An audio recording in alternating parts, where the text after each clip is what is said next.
Howdy. What's up? It's Ryan. How you doing? Awesome. That's pretty sweet. I've been inspired by chappers, Chapman and Rabea Massaad. They've been doing a guitar a day thing with their band Dorje, where they're going through and basically showing you their guitars, talking about each one. I thought that was really cool. I enjoy that kind of stuff. I just enjoy looking at guitars. So they inspired me.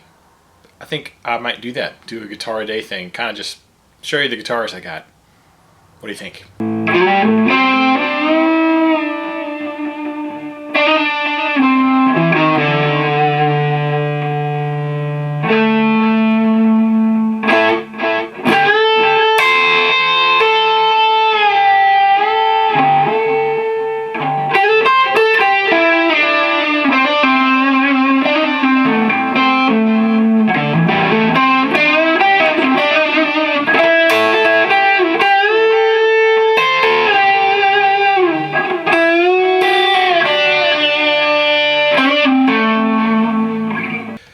You can check them out right here. Go check them out. Great band. If you don't know who Chapman is, he's a really great musician. He's a killer YouTube phenomenon, English guy, and his band is amazing. Go check him out. Very entertaining also. Let's check out the guitars. So I'm here in my music lesson room at my store. I own a small guitar store, lesson studio. Yeah, so this is one of our lesson rooms, the main room. We're doing some construction now for the other rooms. More on that later. All right, so these are my personal guitars. There you go. Got a couple of different guitars in my personal collection. These are not for sale, by the way. And let's check them out. I'll give you the story.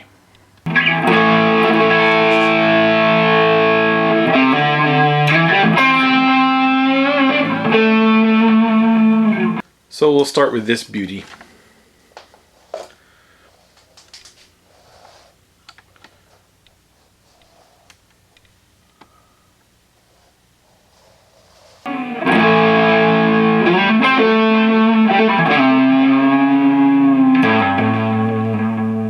Probably my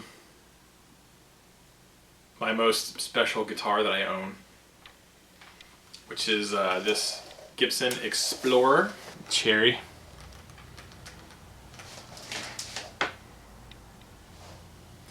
This is a 1991 USA Gibson Explorer.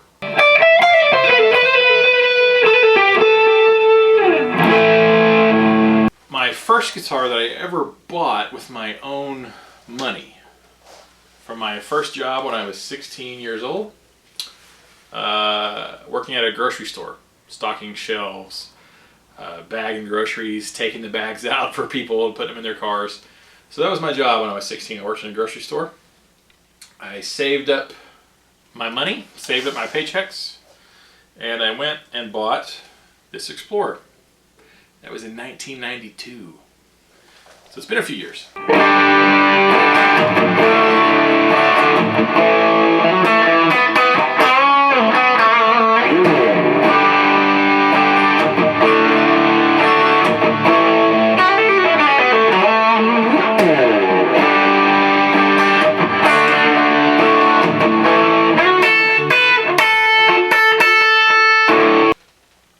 It was $500. Believe it or not, it was used. I went to Zoo Music in Dallas, which is a music store in Dallas that's been there for a long time, Dallas, Texas. And it was actually marked at $800. And there's a couple other Explorers there. And the first one I picked up was black, and it had a crack in the finish, and it had a Floyd Rose, which was interesting, but it was not that great of a shape. And I asked the guy there, I was like, hey, how much for this one, man, you know? And he was like, $800. I'm like, okay. All I had was about $5. And so just on a whim, I grabbed this one. The sticker on the back said $800. I was like, well, how about this one? And at the time, this one didn't have a scratch on it. It's got all kinds of dings and scratches and finish. You know how Gibson finishes age with time.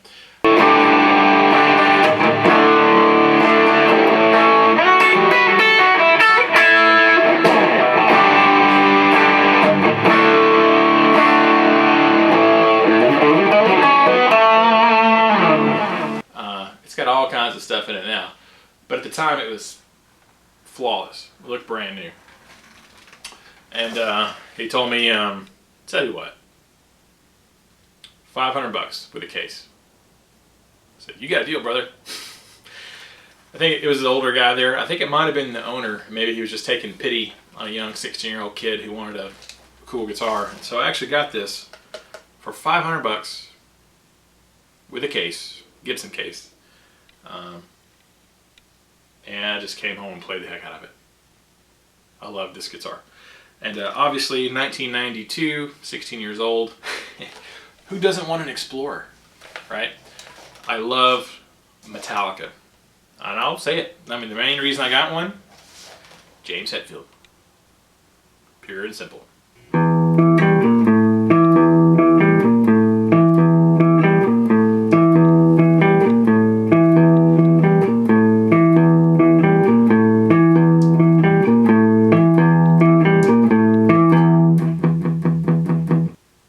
Metallica, particularly at that time. I still love Metallica, still one of my favorite bands, but at that point in time in my life, they were the band I was into the most.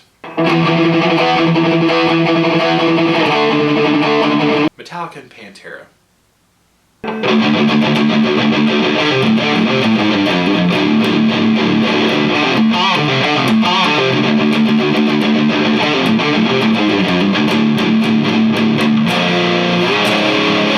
16 years old. Metallica, Pantera, Guns N' Roses.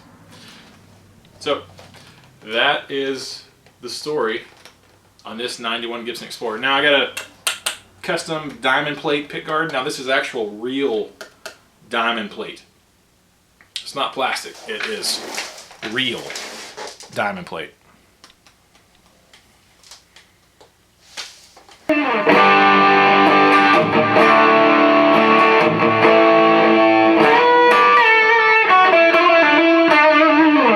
I still have the original pickguard, but I thought that would be cool. I got it from John Ness, Brain Banana. I'll see if I can put the link in the description. He does all kinds of custom, matching truss rod cover. He does all kinds of custom. This is just plain Jane, but he can do all kinds of engraving and all kinds of mess. Make a custom pickguard for you. It wasn't cheap, but cheap ain't good, and good ain't cheap. And this is good. So.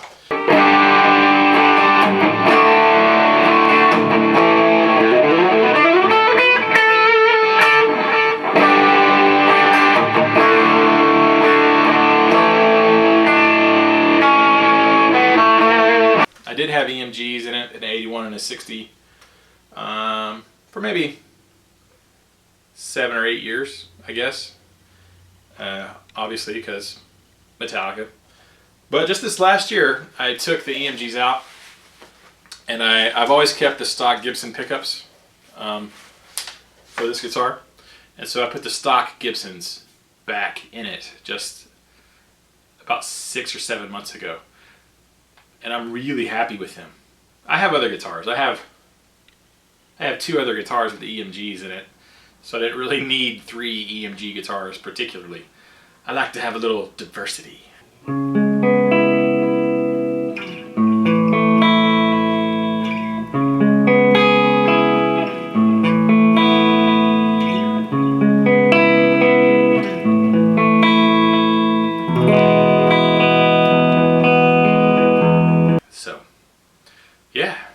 So that's it. This is kind of, I don't know if I'd call it my number one, because I don't play it all the time, because I have several guitars. But if there was one guitar, if I would run into a building that was on fire to save, and I could only save one guitar, it would be this guitar, because this has a lot of sentimental value, and I didn't quite learn how to play. I learned how to play on that Takamine, really, but I did a lot of playing in those early years on this guitar. So it's sentimental. You couldn't buy it. You don't have enough money to buy this guitar from me. Right? Well, no, you probably don't. So yeah, this is the oldest guitar that I own, and the first guitar that I bought with my own money from working and saving up. And it took me months to save up enough money to buy this guitar. So if you don't have a lot of money right now and you want a really nice guitar, you know, a Gibson, a USA Gibson or a USA Fender or a PRS or something like that, just keep working. Keep saving your money, put it away in a savings account or in a little piggy bank or something. Just keep saving that money and keep your eyes peeled on the used market. Yeah. Because you can get some really good deals on guitars used. And this one, like I said, even though it was used, didn't have a scratch on it. Flawless.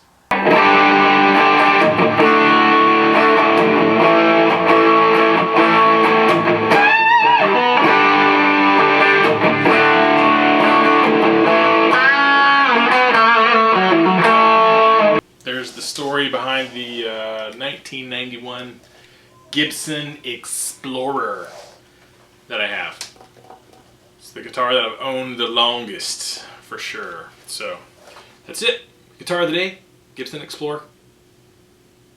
See you soon with another guitar. Keep the music alive. The music needs you.